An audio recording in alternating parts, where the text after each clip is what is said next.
ನೀವು ತುಂಬಾನೇ ಕುಳ್ಳಗೆ ಇದ್ದೀರಾ?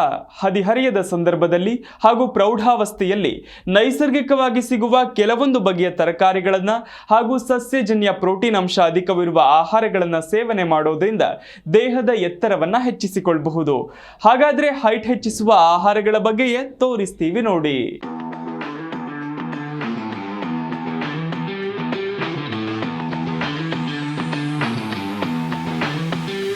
ನಮ್ಮಲ್ಲಿ ಕೆಲವರು ತಾನೂ ಕೂಡ ಇನ್ನು ಸ್ವಲ್ಪ ಎತ್ತರವಾಗಿ ಇರಬೇಕಿತ್ತು ಅಂತ ಆಗಾಗ ಮನಸ್ಸಿನಲ್ಲಿ ಅಂದ್ಕೊಳ್ತಾ ಇರ್ತಾರೆ. ಆದ್ರೆ ದೇಹದ ಎತ್ತರ ಹಾಗೂ ಕುಳ್ಳಗಿರೋದು ಇವೆಲ್ಲ ಅನುವಂಶೀಯವಾಗಿ ಬರುತ್ತೆ. ಅಂದ್ರೆ ಅಪ್ಪ ಅಮ್ಮನ ಎತ್ತರ ಮಕ್ಕಳಿಗೂ ಕೂಡ ಬರುವ ಸಾಧ್ಯತೆಗಳಿರುತ್ತವೆ. ಇದರ ಜೊತೆಗೆ ಬೆಳೆಯುವ ಸಮಯದಲ್ಲಿ ದೇಹಕ್ಕೆ ಸರಿಯಾದ ಪ್ರಮಾಣದಲ್ಲಿ ಪೋಷಕಾಂಶಗಳು ಸಿಗದಿದ್ರೂ ಕೂಡ ಈ ರೀತಿ ಆಗುವ ಸಾಧ್ಯತೆಗಳಿರುತ್ತವೆ.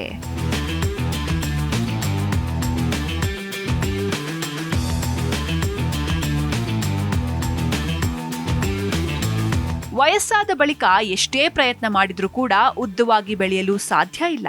ಆದರೆ ಪ್ರೌಢಾವಸ್ಥೆಯ ಆರಂಭದಲ್ಲಿ ನಮ್ಮ ಆಹಾರ ಪದ್ಧತಿಯಲ್ಲಿ ಕೆಲವೊಂದು ಬದಲಾವಣೆಗಳನ್ನು ಮಾಡಿಕೊಂಡ್ರೆ ತಮ್ಮ ದೇಹದ ಎತ್ತರದ ಸಾಮರ್ಥ್ಯವನ್ನ ಹೆಚ್ಚಿಸಿಕೊಳ್ಳಬಹುದು.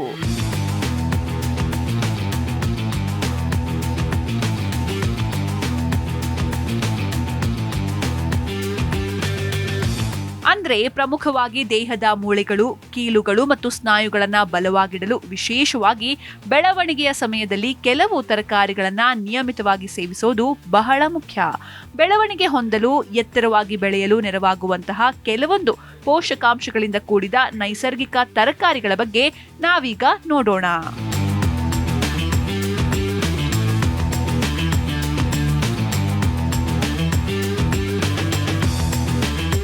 ಪಾಲಕ್ ರೀತಿಯ ಹಸಿರು ಎಲೆ ಸೊಪ್ಪು ತರಕಾರಿಗಳು ಕ್ಯಾಲ್ಸಿಯಂ, ಕಬ್ಬಿಣ, ಮೆಗ್ನೀಷಿಯಂ ಮತ್ತು ವಿಟಮಿನ್ ಕೆ ಅನ್ನ ಒದಗಿಸುತ್ತವೆ. ಇವೆಲ್ಲವೂ ಮೂಳೆ ಬೆಳವಣಿಗೆಗೆ ಅವಶ್ಯಕ. ಮೆಗ್ನೀಷಿಯಂ ಅಂಶವು ಮೂಳೆ ರಚನೆ ಮತ್ತು ಬಲವನ್ನ ಬೆಂಬಲಿಸುತ್ತೆ ಮತ್ತು ಕಬ್ಬಿಣವು ರಕ್ತದಲ್ಲಿ ಆಮ್ಲಜನಕದ ಸಾಗಣೆಗೆ ಸಹಾಯ ಮಾಡುತ್ತೆ. ಎಲೆ ಹಸಿರು ತರಕಾರಿಗಳು ವಿಟಮಿನ್ ಕೆ, ಫೋಲೇಟ್ನಂತಹ ಜೀವಸತ್ವಗಳು ಮತ್ತು ಕ್ಯಾಲ್ಸಿಯಂ, ಮೆಗ್ನೀಷಿಯಂ ಮತ್ತು ಕಬ್ಬಿಣದಂತಹ ಖನಿಜಗಳ ಸಮೃದ್ಧ ಮೂಲಗಳಾಗಿವೆ ಅಂತ ಅಧ್ಯಯನಗಳಲ್ಲಿ ಉಲ್ಲೇಖಿಸಲಾಗಿದೆ. ಇವೆಲ್ಲವೂ ಮೂಳೆ ಬೆಳವಣಿಗೆ ಮತ್ತು ಸಮಗ್ರ ಬೆಳವಣಿಗೆಗೆ ಅವಶ್ಯಕವಾಗಿದೆ.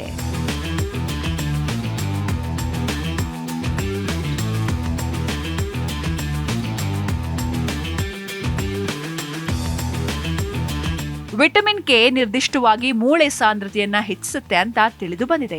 ಇದು ಎತ್ತರವನ್ನ ಹೆಚ್ಚಿಸಲು ಸಹಾಯ ಮಾಡುತ್ತೆ. ಪಾಲಕ್, ಕೇಲ್, ಎಲೆಕೋಸು ಮುಂತಾದ ಹಸಿರು ಎಲೆಗಳ ತರಕಾರಿಗಳು ಎತ್ತರವನ್ನ ಹೆಚ್ಚಿಸುವಲ್ಲಿ ಪ್ರಮುಖ ಪಾತ್ರ ವಹಿಸುತ್ತೆ. ಇದಕ್ಕೆ ಪ್ರಮುಖ ಕಾರಣ ಇವುಗಳಲ್ಲಿ ಕಂಡುಬರುವ ಕ್ಯಾಲ್ಸಿಯಂ, ಕಬ್ಬಿಣ, ಮೆಗ್ನೀಷಿಯಂ ಮತ್ತು ಪೊಟ್ಯಾಷಿಯಂನಂತಹ ಖನಿಜಗಳು. ಇದು ಮೂಳೆಗಳನ್ನ ಬಲಪಡಿಸಲು ಸಹಾಯ ಮಾಡುತ್ತೆ. ಅವುಗಳಲ್ಲಿರುವ ವಿಟಮಿನ್ ಕೆ ಮೂಳೆ ಸಾಂದ್ರತೆಯನ್ನ ಹೆಚ್ಚಿಸಲು ಸಹಾಯ ಮಾಡುತ್ತೆ ಎನ್ನಲಾಗುತ್ತೆ. ಇದು ಬೆಳವಣಿಗೆಗೆ ಅವಶ್ಯಕವಾಗಿದೆ.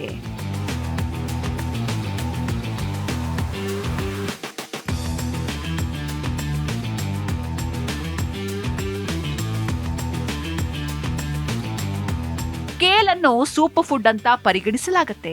ಇದು ಗಮನಾರ್ಹ ಪ್ರಮಾಣದ ಕ್ಯಾಲ್ಸಿಯಂ ಮತ್ತು ವಿಟಮಿನ್ ಸಿ ಅನ್ನ ಹೊಂದಿರುತ್ತೆ. ಇದು ಮೂಳೆಯ ಬಲ ಮತ್ತು ಬೆಳವಣಿಗೆಯನ್ನ ಬೆಂಬಲಿಸುತ್ತೆ. ನಿಮ್ಮ ಬೆಳವಣಿಗೆಯ ವರ್ಷಗಳಲ್ಲಿ ನಿಮ್ಮ ಆಹಾರದಲ್ಲಿ ಕೇಲ್ ಅನ್ನ ಸೇರಿಸೋದ್ರಿಂದ ಮೂಳೆಯ ಬೆಳವಣಿಗೆಯನ್ನ ಸುಧಾರಿಸಬಹುದು ಅಂತ ತಜ್ಞರು ಸೂಚಿಸುತ್ತಾರೆ.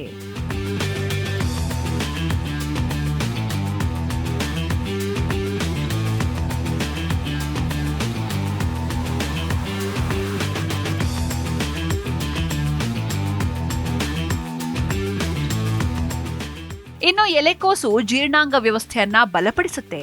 ದೇಹವು ಪೋಷಕಾಂಶಗಳನ್ನ ಉತ್ತಮವಾಗಿ ಹೀರಿಕೊಳ್ಳಲು ಅನುವು ಮಾಡಿಕೊಡುತ್ತೆ.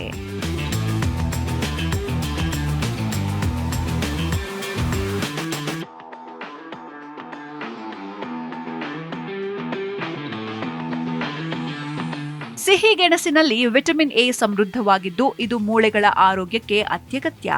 ಇದಲ್ಲದೆ ಅವುಗಳ ನಾರಿನ ಅಂಶವು ಕರುಳಿನ ಆರೋಗ್ಯವನ್ನ ಸುಧಾರಿಸುತ್ತೆ.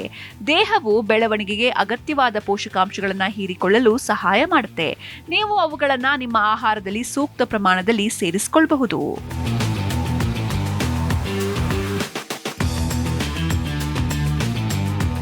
ಆರೋಗ್ಯಕರ ಮೂಳೆ ಬೆಳವಣಿಗೆಗೆ 3 ಪ್ರಮುಖ ಪೋಷಕಾಂಶಗಳಾದ ಕ್ಯಾಲ್ಸಿಯಂ, ಪ್ರೋಟೀನ್ ಮತ್ತು ವಿಟಮಿನ್ ಡಿಯಲ್ಲಿ ಹಾಲು ಸಮೃದ್ಧವಾಗಿರುವುದರಿಂದ ಮಕ್ಕಳಲ್ಲಿ ಎತ್ತರದ ಬೆಳವಣಿಗೆಗೆ ಸಹಾಯ ಮಾಡುತ್ತೆ. ಒಂದು ಅಧ್ಯಯನದ ಪ್ರಕಾರ 4 ವರ್ಷ ವಯಸ್ಸಿನಲ್ಲಿ ಹೆಚ್ಚಿನ ಹಾಲು ಸೇವನೆಯು ಎತ್ತರದ ಬೆಳವಣಿಗೆಗೆ ಸಂಬಂಧಿಸಿದೆ. ದಿನಕ್ಕೆ 4 ಅಥವಾ ಅದಕ್ಕಿಂತ ಹೆಚ್ಚು ಬಾರಿ ಹಾಲು ಕುಡಿಯುವ ಮಕ್ಕಳ ನಡುವೆ ಸುಮಾರು 1 ಸೆಂಟಿಮೀಟರ್ ಎತ್ತರದ ವ್ಯತ್ಯಾಸವಿದೆ.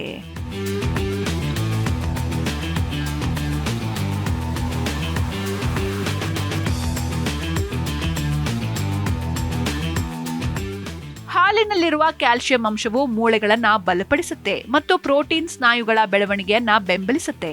ಅಲ್ಲದೆ ಹಾಲಿನಲ್ಲಿರುವ ಲ್ಯಾಕ್ಟಿಕ್ ಆಮ್ಲವು ಸ್ಥಳೀಯವಾಗಿ ಅನ್ವಯಿಸಿದಾಗ ಚರ್ಮವನ್ನ ಮೃದುಗೊಳಿಸಲು ಸಹಾಯ ಮಾಡುತ್ತೆ.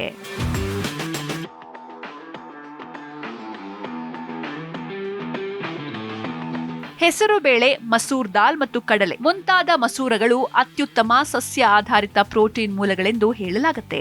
ಇದು ಸ್ನಾಯು ಮತ್ತು ಅಂಗಾಂಶಗಳ ಬೆಳವಣಿಗೆಗೆ ಸಹಾಯ ಮಾಡುತ್ತೆ. ಮಕ್ಕಳಲ್ಲಿ ಎತ್ತರದ ಬೆಳವಣಿಗೆಗೆ ಮತ್ತಷ್ಟು ಸಹಾಯ ಮಾಡುತ್ತೆ. ಮಸೂರದಲ್ಲಿರುವ ಪೋಲೇಟ್ ಹೊಸ ಕೋಶಗಳ ರಚನೆಗೆ ಸಹಾಯ ಮಾಡುತ್ತೆ, ಒಟ್ಟಾರೆ ಬೆಳವಣಿಗೆಗೆ ಸಹಾಯ ಮಾಡುತ್ತೆ ಮತ್ತು ಮೂಳೆಗಳು, ಸ್ನಾಯುಗಳು ಹಾಗೂ ಅಂಗಾಂಶಗಳ ಬೆಳವಣಿಗೆಗೆ ಪ್ರೋಟೀನ್ ನಿರ್ಣಾಯಕವಾಗಿದೆ.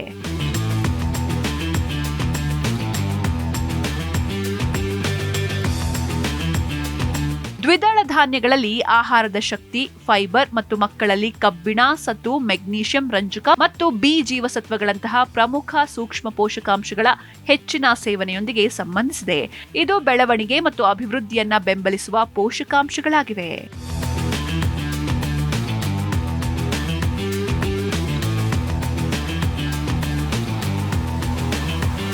ದೈನಂದಿನ ಆಹಾರ ಪದ್ಧತಿಯಲ್ಲಿ ಕ್ಯಾರೆಟ್ ಸೇರಿಸಿಕೊಳ್ಳಬಹುದು.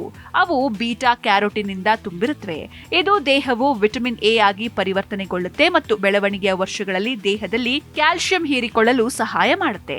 ಕ್ಯಾರೆಟ್ಗಳನ್ನ ಆನಂದಿಸಲು ಉತ್ತಮ ಮಾರ್ಗ ಅಂದ್ರೆ ಮಕ್ಕಳಿಗೆ ಸಲಾಡ್ ರೀತಿ ಮಾಡಿ ಕೊಡಬಹುದು, ಅಥವಾ ಈ ತರಕಾರಿಯ ಜ್ಯೂಸ್ ಮಾಡಿ ಕುಡಿಯಬಹುದು, ಅಥವಾ ಇದರ ಹಲ್ವಾದಂತಹ ರುಚಿಕರವಾದ ಸಿಹಿ ತಿಂಡಿಗಳನ್ನು ತಯಾರಿಸಿ ಸೇವನೆ ಮಾಡಬಹುದು.